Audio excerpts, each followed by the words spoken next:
Please, म्हणजे हात थंड झाले पूर्णच.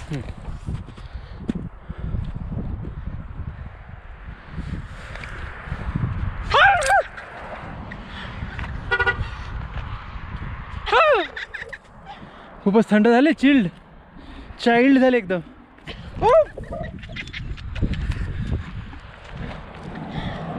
हा थांब तुम्ही.